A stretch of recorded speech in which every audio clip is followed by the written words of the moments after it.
নমস্কার। চলে এসেছি আজকে একটা নতুন ভিডিও নিয়ে। চলুন আজকে দেখে নিচ্ছি চিকেন পকোড়া কিভাবে বানাই। চিকেন পকোড়া বানানোর জন্য প্রথমেই আমরা বোনলেস চিকেন এইভাবে ছোট ছোট কিউব আকারে কেটে নিয়েছি। এরপর দিয়ে দিয়েছি সামান্য আদা, রসুন এবং কাঁচা লঙ্কা বাটা, দিয়ে দিলাম স্বাদ মতো নুন, সামান্য হলুদ, আর দিয়ে দিলাম 1 টেবিল চামচ সয়া সস। আপনারা ডার্ক সয়া সস বা লাইট সয়া সস যেটা বাড়িতে আছে সেটাই দেবেন। দিয়ে দিলাম 1 টেবিল চামচ কেচাপ, টমেটো কেচাপ দিয়েছি আমি এখানে। সাথে দিয়ে দিচ্ছি কাশ্মীরি লঙ্কার গুঁড়ো, এটাতে একটা খুব সুন্দর কালার আসবে পকোড়াগুলোর মধ্যে।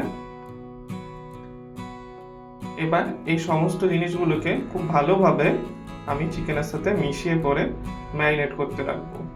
একটা জিনিস মনে রাখবেন, চিকেন পকোড়ার কিন্তু টেস্ট তত ভালো হবে যত আপনি বেশি করে এটাকে বেশি সময় ধরে ম্যারিনেট করে রাখতে পারবেন। তাই চেষ্টা করবেন অন্ততপক্ষে 3-4 ঘন্টা যেন ম্যারিনেশন একটা থাকে। এরপর ওটা মাখানোর পর আমি একটা ডিম সেটাকে ভেঙে এটার সাথে ভালোভাবে আমি মিশিয়ে নেব। ডিমটা কিন্তু এখানে অপশনাল, আপনারা যদি না চান ডিমটা না মেশাতেও পারেন। এরপর এই সমস্ত জিনিসটাকে আমি ম্যারিনেশনের জন্য রেখে দেবো 1 ঘন্টা। 1 ঘন্টা পর আমি ওই ম্যারিনেশনটার মধ্যে মিশিয়ে নিচ্ছি সামান্য চালের গুঁড়ো। চালের গুঁড়ো দিলে পরে দেখবেন চিকেন পকোড়াগুলোর মধ্যে একটা খুব ভালো ক্রিস্পি ভাব আসবে। এরপর সাথে দিয়ে দিচ্ছি 1 চামচ কর্নফ্লাওয়ার। আপনারা চাইলে কর্নফ্লাওয়ার এবং ময়দা মিক্স করেও দিতে পারেন। আমি এখানে শুধু কর্নফ্লাওয়ারই ব্যবহার করেছি।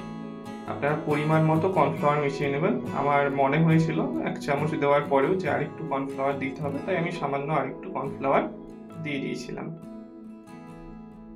এরপর আমি তেল নিয়ে নিয়েছি। তেলটাকে কিন্তু বেশ ভালোভাবে গরম করে নিয়েছিলাম, তারপর গ্যাসের আঁচটাকে একেবারে কম করে দিয়েছিলাম।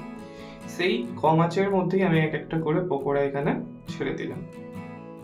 এটাকে মিডিয়াম থেকে লো ফ্লেমের মধ্যেই কিন্তু ফ্রাই করবেন। তাছাড়া হাই ফ্লেমে যদি আপনারা ফ্রাই করেন তাহলে পকোড়াগুলো ওপর থেকে অবশ্যই ভাজা হয়ে যাবে, কিন্তু ভেতর থেকে কিন্তু চিকেনটা সেদ্ধ হবে না। দেখুন আমি একটু নাড়াচাড়া করে নিচ্ছি এপিট ওপিট করে।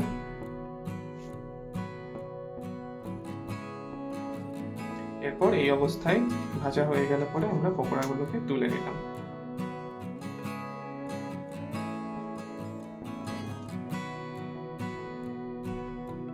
পরে আমরা বাকি যেগুলো ছিল সেগুলোও ভেজে নেব। দেখুন বানানো হয়ে গেছে, আপনারাও বানিয়ে আমাকে অবশ্যই জানান।